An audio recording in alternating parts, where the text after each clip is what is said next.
Welcome to Shooby Dooby Doo-Up, a podcast where we talk about pop music. We'll deep dive a randomly chosen UK top 10 singles chart from the past that no one's used in years.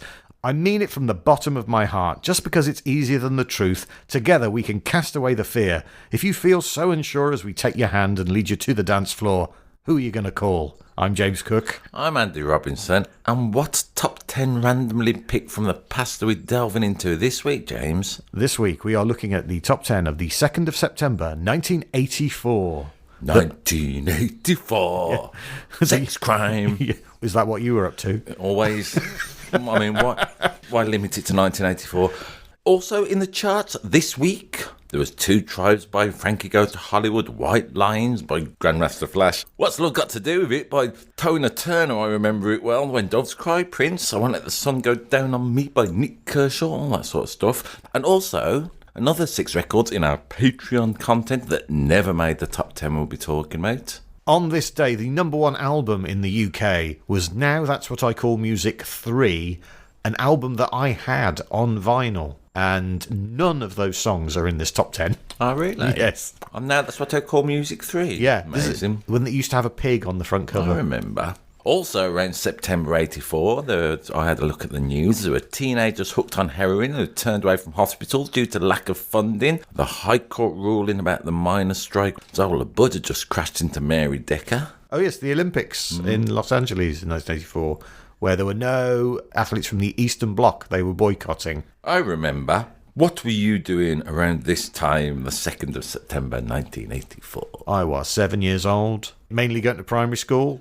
Yes. I can't really remember anything before I was about 8. Shall I get my hypnotist watch out and regress you, see what really happened in the first 8 years of your life, what deep trauma was buried in there? I might be projecting. What about me? You asked James. I'd just recovered from, let's call it, my first example of disease, decay and death in real life. So, I had a little look at it. I thought, well, I was mildly traumatised and depressed around this time. But as always, James, turned to pop music to cheer myself up. I mean, I didn't buy any. No, I bought one, my apologies, of these songs in the top 10. But in our extra content, as I like to bang on about, I bought all 3. So I was engaged in pop music. I was enjoying my sensories, if you like. I remember being into pop music. I mean, why else would I have... I can't remember whether I got some pocket money and I bought Now 3 or whether it was a gift. But I had it, the double album, and it was mine. It wasn't anyone else's in my family. An important thing, isn't it, when you're young, to have some sort of ownership, if you like, of your own stuff? I've got some stats about the chart. Go on, I love your stats. There are 3 songs going up, 4 songs going down, and 3 non-movers for a total net movement of positive 8.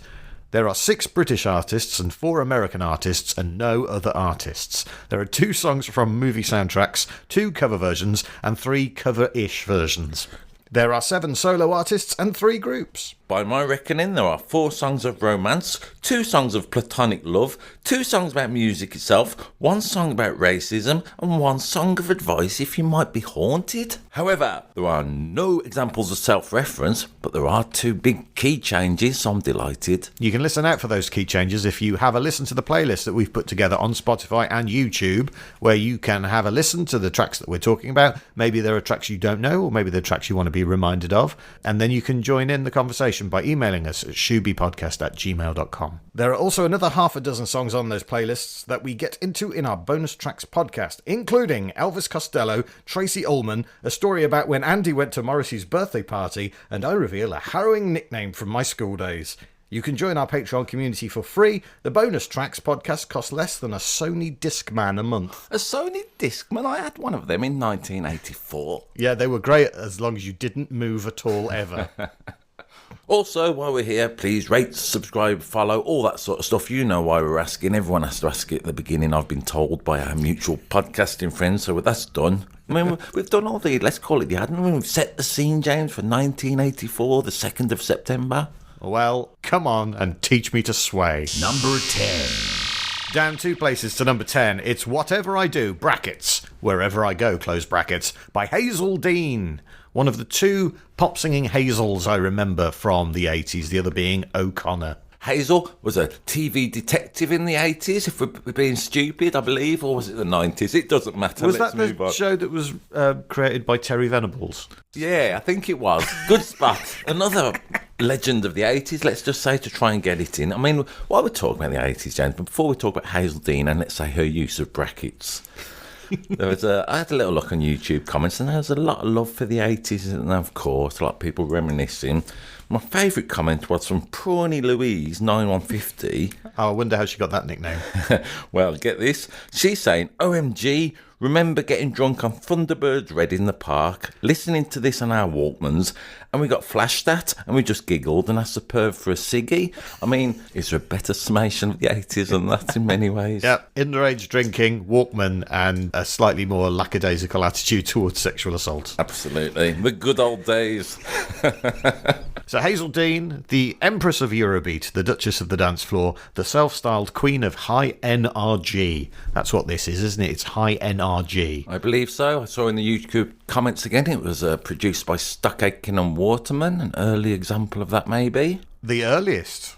Really? Yes, this is their Stuck Aitken and Waterman's first top 10 hit. This peaks at number 4. Hazeldean has had a hit earlier in the year with a song called Searchin', brackets, I Gotta Find a Man, close brackets. She loves the brackets, does Hazel. And then she's on the lookout for a follow-up single, and she meets with Stuck Aitken and Waterman, and they offer her a song that they'd already recorded for an American singer called Michael Prince, which is not Prince. That's not Prince's first name.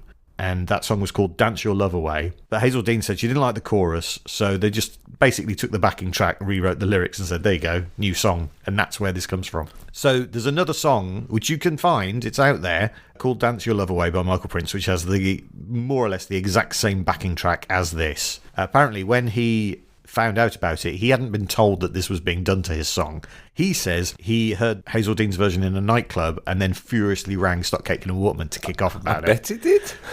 However, in an interview he gave, Mike Stock from Stuck Aitken and Waterman said that yes, he did ring, but he wasn't in a nightclub. He was in hospital after injuring himself, messing about with a jar of pickles. It's a very different scenario, isn't it? If you're going to get angry with somebody, are you going to do it from the comfort of your own home, or are you going to do it from the hospital waiting room because you cut your hand on some onions? Let's hope that's what he did. Let's hope that was the injury. Did you enjoy this song this week? That'll be a no. Well, the thing is, right, what are the high NRG songs from the 80s? Go on. I suppose like Dead or Alive, Spin Me Around Like a Record, that's high NRG. Stuck Aitken and Waterman as well. Yeah. Would the Communards, is that high NRG? I'm not sure. I mean, I love the Communards. Yeah. But this, it's fine. I can't remember it. I mean, I've listened to it quite a lot this week. As I mentioned earlier, maybe let's call it our intro. I kind of was interested this week, James, because when I looked at the playlist that you sent me last week, my initial reaction was, oh no, this is going to be a chore. And then I've listened to it over the week, like I always do. No spoilers, let's find out. But this song, it left me a bit like the man who promised to come around and fix my boiler and didn't make his appointment last week. It left me cold, this song. I can't remember it really. I'm not slagging Hazeldean off. I mean, I like someone with 2 Christian names, but I wasn't into this song. No. Personally. Did you spot the bits of Blue Monday that have crept into it? No. If you listen to the beginning, the ding ding ding ding ding ding ding ding ding ding ding ding, that's in it. We should point out it's like a year after Blue Monday, and I just thought, oh, they've gone. Oh, we should make it a bit Blue Monday-ish. Okay, we should point out also part of the reason we attach a Spotify playlist is for you to familiarise yourself with these songs if you want. I thought it was all right. I mean, people loved it. Is it time, early doors, to mention Nile Rodgers? I feel like he's going to be coming up quite a lot on this week's podcast. Nile Rodgers famously said, or maybe not that famously, but I like it. He said, you can't criticise a song that's in the top 10 because loads of people bought it, loads of people love it, and in the midst of, let's say, the relentless release of songs, Nile Rodgers is saying any song in the top 10 must be good because it's connected. So let's face facts. And it absolutely did connect with a bunch of people. Yeah, man. Particularly in the LGBT plus community. This song is, Hazeldean, huge icon in that world. Russell T Davies included this song on the soundtrack of It's a Sin. He wanted to pay tribute to Hazeldean because she kept playing gay clubs in the mid-80s during the AIDS crisis when a lot of other acts were a bit about it. In the YouTube comments, there was a lot of people saying, I saw her in this club, recently, fairly recently at least, or back in the 80s. So there's a lot of that. I mean, Bruno B442 on YouTube says, I fitted the carpets in her house in 1988. So, Is that euphemism? Maybe. Did you watch the video? No, I watched a performance of it. Okay. A performance on like Top of the Pops or something. Now, these are good comments about, let's call it, the aesthetics of the 80s. Franco Fan 100 says, I think this video is what triggered the world denim shortage of 84, which I quite liked. There's a lot of denim in the video. The Spoonie says, from way back when pop stars were normal, looking downright uncomfortable in front of the camera. And, you know, I think Hazel Dean, this I say, it's not a slagging, she's yeah, I mean, she performs in a certain manner, does she? I quite liked it. It's not a showboaty style. She's obviously into music. She's obviously into singing. Not everyone has to do a Britney, do they? Exactly. She had tried to be the British Eurovision entry in 1976, but had been beaten by the Brotherhood of Man, who'd gone to win the thing. She'd gone to write for the band Bad Boys Inc. Cool. And she retired from performing in 2021. Maybe the most relevant YouTube comment for me this week with this song, James, was from Craigie B. And he said, I can't believe I'm listening to this in 2012. Well, Craigie B, let me push you onto our predicament at the moment. I sort of agreed with him in a way. There's a few songs on this chart that sound so archetypally 80s, they can't have been released at any other time. And this would be one of them for Definitely, sure. Yeah. Number 9. Up to number 9, it is Spandau Ballet. Is that how you pronounce that? How should you pronounce Spandau Ballet. Up to number 9, it is Spandau Ballet. Spandau Ballet. Up to number 9, it's Spandau Ballet with the song I Fly For You. For me, For you. that's very nice of them. They're 7th of 8 top 10 singles, so sort of tail end of the imperial phase of Spandau Ballet. A bit of sophisti-pop. Yes, why not? Why not call it that? You know, them, Sade, some others. This, again, very 80s, isn't it? I'm going to say maybe this song you wouldn't hear another era because it is definitely of its time, isn't it? It's got the saxophone solo at the beginning. Tick, big tick for, what was his name? Steve Norman, I believe. Yep. In my head, when I think about this song and how it goes, it transmogrifies into Smooth Operator. Okay, well, let's have a little look at, let's call the musicality. It is a B-flat minor. That kind of thing. That is the guitar backing, essentially. Very simple. And then Tony Hadley, in his show-off way, goes, Passion take the wind. Nice. You can just see him holding the microphone with his little finger up in the air, as he always did. I mean, I looked on YouTube comments. Obviously, whenever you look at these, there's always a lot of fans, a lot of people saying, I really loved him. And so a lot of people, a lot of women, I'm going to say, excuse my old-fashioned ways, they are warm for his form, Tony Hadley, in this video. They love him. It goes on like that. The chorus is F sharp and a G sharp to lead into where we're going for the chorus. And it goes back to the I fly for you. Oh, but that's kind of it. I'm not dismissing it. Obviously, there's a lot more to it than that, and I am just reminding you, really, if you can't be asked to nip over to Spotify. Is that a compliment, is it? I'll fly for you.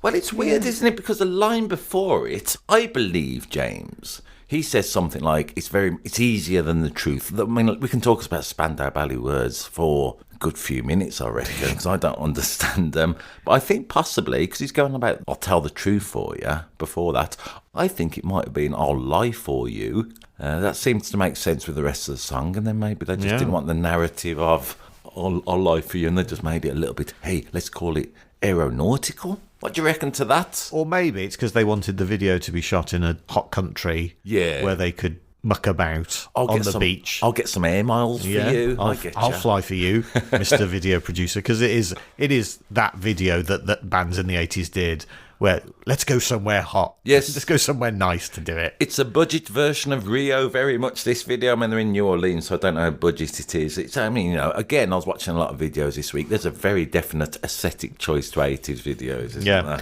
There's a courtroom scene in the video as well. In his autobiography, Tony Hadley wrote, John, Steve and I appeared in a fictitious courtroom scene the first time we faced a judge together. Martin was there too, only Gary was missing. Actually, for all it was made up, it was a lot more plausible than our genuine court appearance a few years later. Yeah. When they were suing each other for songwriting credit. Because this is written by Gary Kemp, as most of their hits were. I've got to admit, after listening to it throughout the week, it wore me down a little bit. I really like the bridge. I'm just an average boy. You're just an average girl. Why they do the Shooby Doo you know so well? Yes, yeah, Shooby Doo, which we like. Yes, love the little shout out, and I'm an average boy. So those two mentions in the song. You mentioned Gary Kemp, probably the main author of a lot of their hits, at least, if not all of them. YouTube comment IWD1856 says, I grew up singing Spandau Ballet songs and reading their lyrics, and now I have good English accent. Which I like. I like Spandau teaching people how to speak English. You mentioned Gary Kemp, Martin Kemp, of course. Yes. Along with his wife Shirley, off of Pepsi and Shirley, were cat and mouse in the 4th series of The Masked Singer. They came 10th ahead of Lulu and Chris Kamara, but behind Richie Sambora, Natalie Appleton, Ricky Wilson, and eventual winner Charlie Simpson from Busted. Not bad competition, I have to say, in a week where we had, who was it last week, who got trounced by Gloria Hunniford or something. Yeah. Not too bad. I've got to say, though, Martin Kemp, though, my friend works in let's call it a provincial venue, and he's got a good living at the moment. Apparently just goes around doing 80s discos, plugs a little USB stick with the mix already in there, has a dance around, pockets, let's say, a few £1,000, and off he pops. I mean, he's earned that right to do that. Absolutely. I'm not slagging him off. No, nice work if you can get it. Absolutely. So I've mentioned Masked Singer. That's a Shooby Dooby Doo-Wop trope, isn't it? Let's see if I can crowbar in another one. So this is produced by Jolly and Swain. Do you know of Jolly and Swain? No. Right, so on their repertoire, Body Talk, Just an Illusion, Cruel Summer, Love Resurrection, as well as True and Gold. Okay. Spandau Ballet. So, big 80s producers. Yeah. Stephen Jolly and Tony Swain, should give them their full names. They met in 1975 because they were the cameraman and sound tech on... Go on. Come on, it's me. Was it the Muppets? On the Muppet Show, yes. So that's the connection to the Muppets this week. Thank God. We mentioned the Muppets early. They are in the pop universe. Everything is all right on this pod. Yeah. They are the glue that holds pop together. I mean, I've always had a little bit of trouble with Spandau Ballet lyrics. Yeah? Yeah, I always find them a little bit... a lot of 80s songs, actually. Like Duran Duran were like that a little bit, weren't they? I used to think, fair enough, catchy. What the hell are you going on about? Not even true. They're good words. Yeah. Listening to Marvin all night long. Though, why on earth you want to listen to Marvin Hamlish? I would listen to Marvin. Yeah. I thought it was Marvin the Martian from Looney Tunes. You make me very angry. Email us in to shoobypodcast@gmail if you think we've got our references wrong. This song has grown on me a lot. When I first listened to it, I was like, I don't really know this Spandau Ballet song. And I listened to it and I went, this is going on a bit.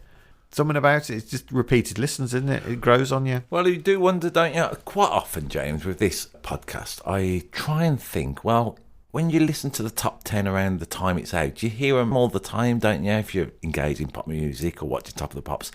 So I believe that repeated listenings can certainly enhance your experience. I mean, if we weren't doing it for this, I would have turned this off halfway through and never listened to it again. So, that, that's good, isn't it? A bit of Spandau water torture. It reminded me of a dinner party that I would never have gone to because I was only 7. But it's that kind of 1980s dinner party music, isn't it? Yeah, man. To get the full experience of listening to this, what you should do, you should get a prawn cocktail. A cocoa van. Yeah. Some Findus crispy pancakes. Black Forest Gatto. Black Forest Gatto. Or Viennetta, the world's poshest pudding.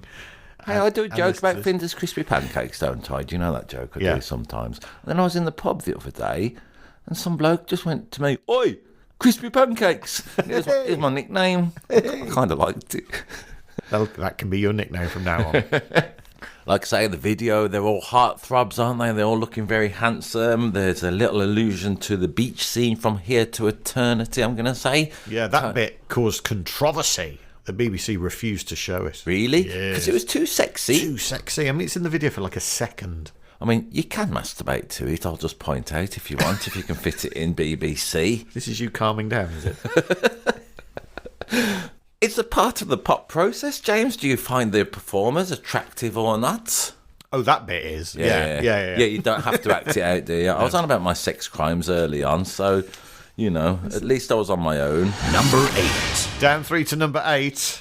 It's something that Andrew needs to display more of. It's Self-Control by Laura Branigan. It is true. Again, I'm going to come out early. I thought I'll listen to this. I didn't care about it at the time. I thought I'll give it a week's worth of listening. Still not touched by it at the end of the week. Indifferent to its charms, let's say. Loved it when it came out. Love it now. Do you? Yeah. Go on, tell me why. Every part of it is brilliant. There's lots of different parts of it. Starts with a big guitar riff, doesn't Let me it? do the guitar riff. I did like the guitar riff. I think it's an F sharp, something like...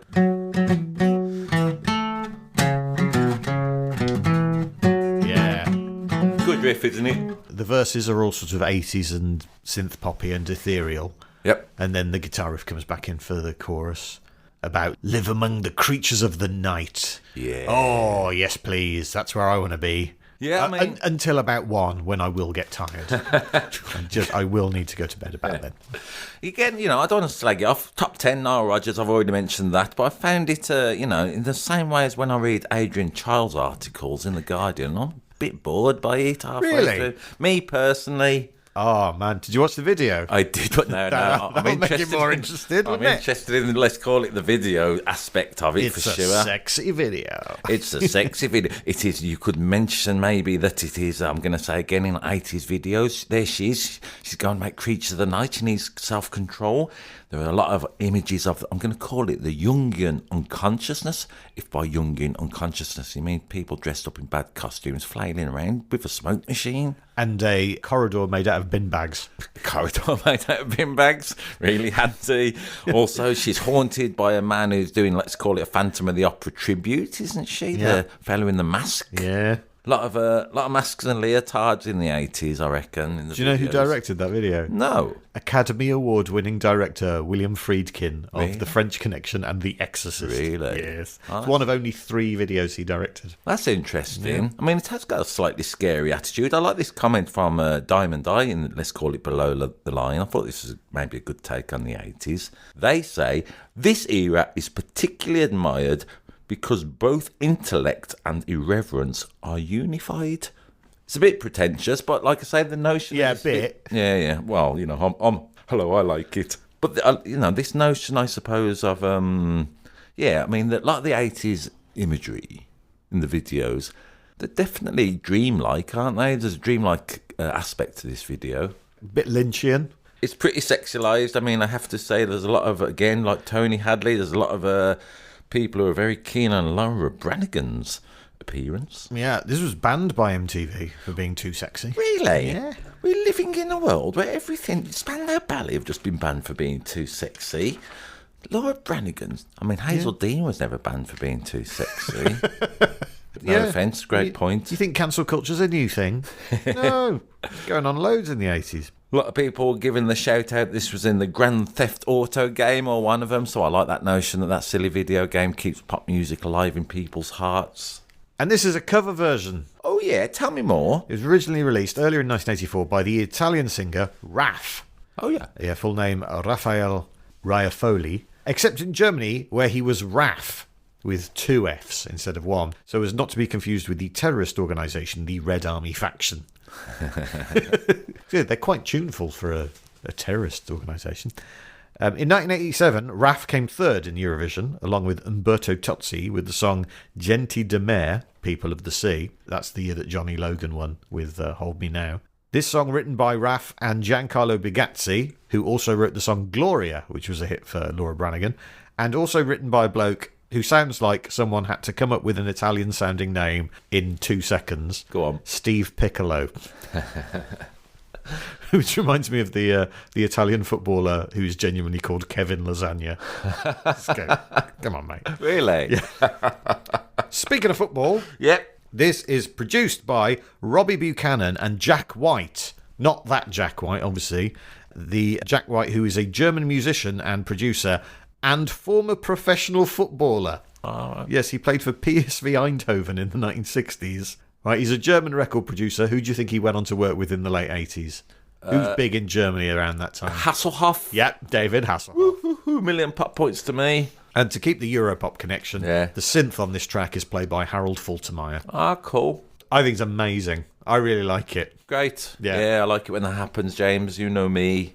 I always like it when there's a little football link, James. I mean, talking about self-control, maybe we should... Ball control would be a better title. You take my ball control.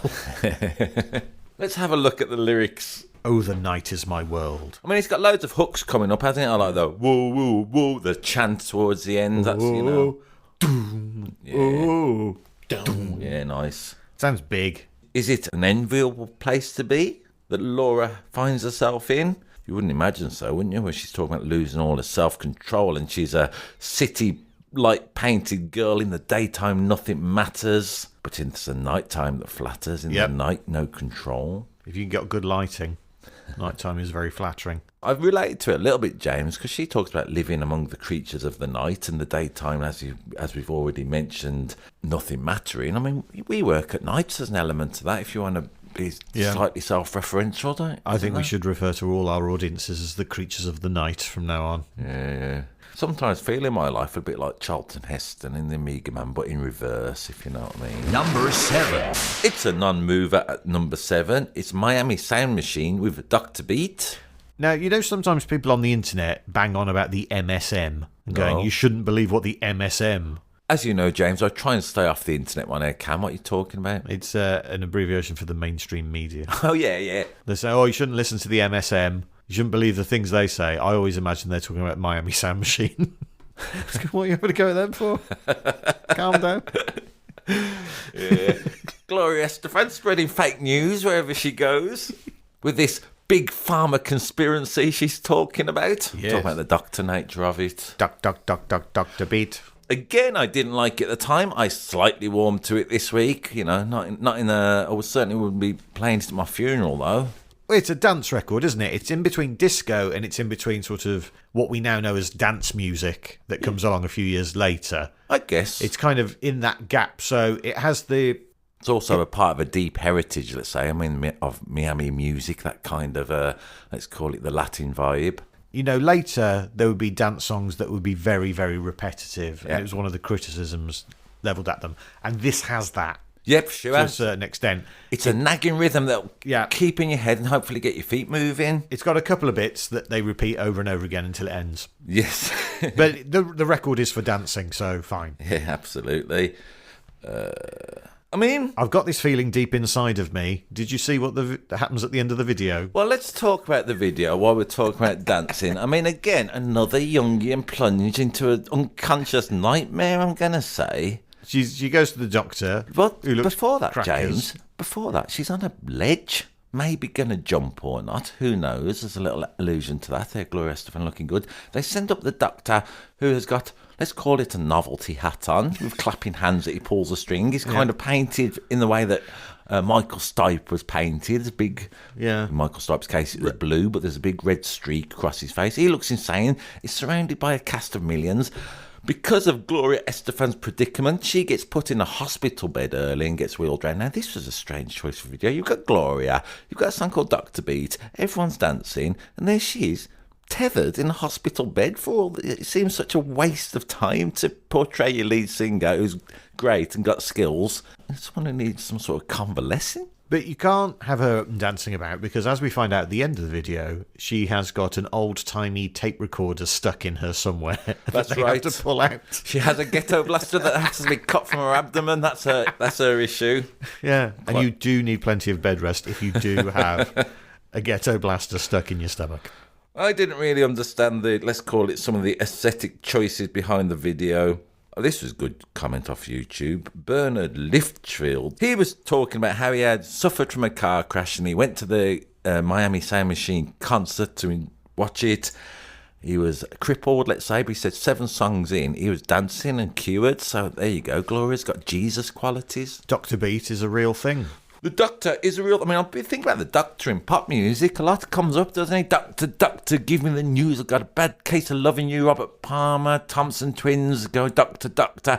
Ray Charles, I don't need no doctor. Sting, whenever he's in a lyrical he's not quite sure what he's going to... He always brings the doctor. He went to see his doctor Sting all the time. I mean, he's a character in pop music, the Doctor. I went to the doctor. Guess what he told me? What's that song? Nothing Compares to You. Oh, yeah. It's always there, isn't it? Doctor in the House. Yeah, man. There's loads of talk about doctors, not just Gloria. So why don't we have a little look, apart from Gloria Estefan, and what other pop stars have said things about, let's call it, this medical profession? You can try and work out who they are. Yeah. Okay. Who said, my doctor tells me I should start slowing it down, but there are more old drunks than there are old doctors, so let's all have another round? From the song I Gotta Get Drunk, for a little clue there, James, if you're interested. Shane McGowan of the Pogues, by any chance? It was Willie Nelson, but a similar sentiment for sure. All right, who said this about Doctor? According to BrainyQuote.com at least. The scar on my eye is a result of the doctor sewing up my face. It was 450 stitches and plastic surgery. It's a very personal take on, let's call it, doctor's skills. This is a pop star who's had quite a lot of plastic surgery due to some sort of accident. You would imagine so? I mean, Gloria Estefan herself, she, of course, had a serious... It was a coach crash, wasn't it? That she recovered from. I remember, yeah. And then she couldn't walk, and then, within a couple of years, she was back up and touring. Well, a little bit like Bernard Litchfield, as I just mentioned. She attends her own concert with 7 songs in. She's up and dancing. It was Charlie Puth. Anyway, then you might know this. This is very archetypal pop star, and you can imagine him saying this, I guess. I mean, some doctor told me I had 6 months to live, and I went to their funeral. Who said that, you reckon? Someone who's lived a lot longer than everyone thought. Yeah. Keith Richards. Woo-hoo-hoo. Million pop points to you, James. Hooray for me. Let's do one more and get out of Dodge. I'm so free-spirited. Everyone has a me inside them. That loud girl that just want to go out. Oh, no matter if you're a doctor, a lawyer, a teacher, it comes out. Gave you a big clue then. What was that noise in the middle? Oh, if you don't know it, you don't know it. Flipper, the dolphin. It was Cardi B. Short for Cardigan B. How many members of the Miami Sound Machine have there been? Ever. Yeah. In the past. They're a big collective, aren't they? I mean, they are called a machine. So I would guess you're asking me for, let's say 30. 32. Oh, so close. Yeah. Including 8-time Grammy Award winner Gloria Estefan. Her husband, the band leader, Emilio Estefan. The writer of this song, Enrico Garcia, who was the drummer. And from 1986, one of the backing vocalists, John Cicada. Ah, yeah. He had some hits, didn't he, in the 80s? That rings the bell. They're a big machine with many moving parts. Well, like I say, I couldn't particularly rage against the machine this week, but I was certainly indifferent against the machine, me personally. I feel like moaning about this week's top 10. That's what happens. Like I say, listen to our Patreon content. I bought all them singles. It's not just I'm just being a grumpy old anti-1984. Hey, I'm like Winston Smith. I'm railing against, let's call it, the cultural prevalences of the mid-80s. You've got rage against the Miami Sound Machine. I've got a bullet in the head. Go and see Dr. Beat. Number 6. Up 12 to number 6. Look at the excitement in your face. Go on. Who are you going to call? Ghostbusters. By Ray Parker Jr. Gets to number 2 in the UK. A US number 1 from the movie Ghostbusters. IMDb rating 7.8. This was the song I bought, so I am well into this song. I can tell you, just from your, let's call it, your general posture. He's digging into his bag. He's going to pull something out. A big dildo. Well, James, it is, of course, the original soundtrack album to Ghostbusters. That is from 1984. I like it. This might have been a Christmas present that I got. It is the soundtrack album to the movie Ghostbusters. All right, before we dig into Ray Parker Jr.'s contribution, what are the other songs like on it? Cleaning Up the Town. Cleaning Up the Town is by the Bus Boys. It's great fun. It's like a boogie-woogie song. Saving the Day by Alissie. Yeah, it's fine. In the Name of Love by the Thompson Twins. We just mentioned them banging on about the Doctor. Underrated Thompson Twins track. I Can Wait Forever by Air Supply. Yeah, skip that one. Luckily, it's the end of side 1. I imagine that we're going to flip it over and put side 2 on. Yeah. I sometimes try and do that with albums. If I got a new album on streaming, I will sometimes stop it at halfway through to give myself, it's a lot to listen to in one go, an album sometimes, isn't it? All right, what's Hot Night by Laura Branigan, the there she aforementioned. is. Yes, brilliant. big Laura Branigan style song. Great fun. Magic by Mark Smiley. Mick Smiley. Yeah. Then the main title theme comes in. Ghostbusters. So we can talk about that very shortly. No, that's not. Composed No, and conducted by Elmer Bernstein. That's the theme. The theme tune to Ghostbusters is different from this song. The theme, Officially, I mean, in everyone's psyche, it's yeah, not. I know. If you say the theme from Ghostbusters, they will sing Ghostbusters by Ray Parker Jr. But technically, the theme from Ghostbusters is. Nice work. And then it closes with a instrumental version of Ghostbusters, this album. Yeah, so you can like sing it. I mean, I'm looking at the logo. It's a great logo, isn't it? Iconic logo. Yeah, And if you yeah. look very carefully, you can see. Can you see in the light there? Someone's written cock. No. What? It's my surname. Because. You sure someone didn't take your album and shut just up. write in an Alan Partridge kind of way? No. Go on. I'll tell you what wrote, that said. Who wrote And it? actually, if you open the thing. Yeah. Open the album up. The smell of vinyl, as people You say. can see how scratched and Yeah, ruined this you've song given that a is. hammering, haven't you? Yeah, over the years. Was it someone has handwritten on the label in the middle? Cock, penis, partridge. No, it does not say that. Jay Cook, have you labelled your own records? This is because when I was at primary school for the school disco, Yeah. you could take a record in. Oh, cool. And my dad was like, put your name on it. Yep. Like your sandwich boxes. Yeah. Yeah. And that's why that's written on the album. But that is, yeah. Well, I'm liking this, James. What you've done there in the, let's call it in this room, is given us a very physical link to the past, haven't we? Yeah. Go on, talk about this song. Go on. I was so obsessed with the Ghostbusters between the ages of 7 and 48. What was that joke you used to do in stand-up? I still sometimes do. Yeah. it. Go on. Can we recount it? It's a good Well, joke. you've kind of given away the punchline. Yeah, so that's it's all not right. gonna work. That's all right. The joke is, my boss used to say to me, "Don't dress for the job you have, dress for the job you want." And then you get all upset when I show up to work dressed as a Ghostbuster. And I think what I liked about that joke is that I think it is unexpected, but it also completely makes sense when you see me, a man of my age. I would agree. It's a good joke. Thanks, man. Great song, isn't it? I mean, this is the one I bought as well that I mentioned to Yeah. at the beginning. Let's just do the riff, simple as you like. What I like at the beginning. Well, I can tell how the beating goes. Wow. It's got And I that like noise. it, yeah. It does go where I say. It gives it a little bit of a... It's one of them, and then there's a guitar-wise, which is a bit Twilight Zone that's Yeah. going on, and then...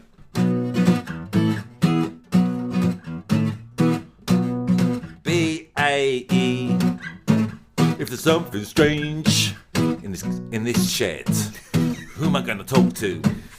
Yeah. James Cookie. Thank you. And the bit at the beginning where it goes Yes, there's a lot of spooky noises. spooky noises again. Spooky noises. Again, there's not much to that song really. What? No, there's loads to it. How dare you, sir? I get you. I'm talking about chords. Always talking about chords. Nothing more. I mean, I like the bit that goes. B and A. Everyone knows what he sings there, Andy. I Ain't Afraid of No Ghost. It's one of the most famous double negatives in pop music. Yep. I also like it. We mentioned this week in terms of the fifths, so another little instrumental bit. It's got an F sharp for ages. You think, where's that going? You know where it's going to go, because it's going to go back to... I mean, it's a standard riff, really. I mean, it was, as I think we might allude to, Ray Parker got in trouble with Huey Lewis, didn't he? Because he thought it was a new drug, that song. Yeah. But also, that's as old as the hills, you could say that. With It's Gloria by Van Morrison and them, I Call a G, that song. So, I found it a little churlish of Huey Lewis to say, we wrote that. Well, you say that, Yeah. but there is a bit of evidence to suggest that it was Go on. more than influenced by Huey Lewis Go and on. the News. I Want a New Drug. First of all, the filmmaker's first pick to do the theme song is Lindsey Buckingham, because he'd done Holiday Road for National Lampoon's Vacation. He didn't want to do it. Then they went to Huey Lewis and the News. Interestingly, a year before they do the Back to the Future song. Okay. They turn it down, but in like rough cuts of the movie, they use "I Want a New Drug" as sort of temporary music Oh, in the really? edit, and they obviously Ray Parker Jr. sees that. Likes it so much. Yeah. And goes, Likes the "Okay." energy. Nonetheless, it's still a little bit churlish. Just, I mean, it sounds a bit like this, you know, come on. You can't really own that. Well, we'll find out if we get sued by Huey Lewis, Yeah, come on, Huey. or should Come we? at us. Should we call him Suey Suis and the Sues because of all the suing?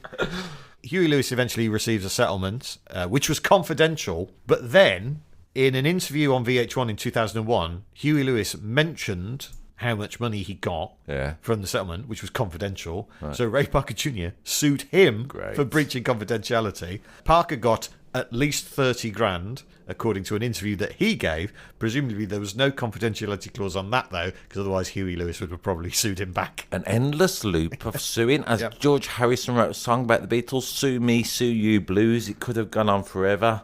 Right. A little bit like the Laura Branigan song for me. I'm being silly. Should we talk about the video? Yeah. Loads of cameos in it, James. Yeah. What is notable about the cameos by Irene Cara, Peter Falk, Terry Garr and John Candy? I don't know. They are now actual ghosts. Right. Who else did you spot doing the Ghostbusters, shouting Ghostbusters? I mean, there's so many. Was Chevy Chase one of them? Yeah. Who else did I see come up? Loads of actors. Go on, go through them. Give anybody listening a little clue. I like it when we play that game. Or we could do the Jeopardy thing backwards where we come up with a clue. I'll tell you after what, it. this guy was a senator, briefly. Arnie? Senator for Minnesota, I think. Go on. Al Franken. Oh, of course. What's he doing there? He was a writer for Saturday Night Live. Okay, I didn't know that. Arnold, you mentioned Arnie, Arnold's twin brother. Who? Danny DeVito. Yeah, of course. From the movie Twins. Norm. From Cheers? Yeah. Yeah. George Wendt. Yeah. Yeah. Why did Shelley Long? Because George Wendt. That's my Cheers joke. How does that go? Don't open with it, as I say. No, it's very niche. Just a bit of fun. Just a bit of fun. The dad from Arrested Development. Oh, yeah. Jeffrey Tambor. Yeah, also Melissa Gilbert, Ollie E. Brown, Carly Simon. She popped up. I like to see her. It's just like, who's passing by the studio? We can get to. It's got a sense of fun, though, hasn't it? If you are into celebrity, which, you know, in 1984, I'm going to say that was a little bit more prevalent. It went over better than, let's say, Gal Gadot's version of Imagine during the beginning of lockdown. All these celebrities turning up. Yeah. And it was kind of the first kind of video to do that, really. I think also, was it the first? I know there have been songs from movies before, and I suppose the James Bond ones would often have the title, like Thunderball. Yeah, you know, the song from that is called Thunderball. All the James Bond songs pretty much are based on the title, aren't they? Yeah, nearly all of them. Nobody does it better. There's we have all the time in the world, but nobody does it better. She sings "A Spy Who Loved Me." Yeah, but it's not called that. No, but it's in the lyrics, isn't it? They have to allude to it. But other than those, there aren't many other songs from movies where it's just the title of the movie. I agree. Shouted over and over again. I love this song, of course. It's just joyous, isn't it? Ray Parker Jr. said, "To this day, people ask me, are you tired of hearing people say, who are you going to call? Well, no. It's like, am I tired of holding the best lottery ticket or the best thing to ever happen? Yeah. No. Yeah. Like Ray Parker Jr. for having that attitude, because he must get it all the time. I saw EMF once and they refused to play Unbelievable, so, you know, don't I find that very hard to believe. I like it sometimes when I'm doing a bit of housework. Let's say once a year I do that. I like to sing "Dustin Makes Me Feel Good" at some point. Oh, yes, that's one of the lyrics, isn't it? "Bustin' makes me feel good." It's my favourite lyric. You get off on busting ghosts, do you? Do you know, James, what? Get into this. I made the mistake recently of Googling myself because I thought someone else was going to do it. I thought, what are they going to see? Yeah? Yeah.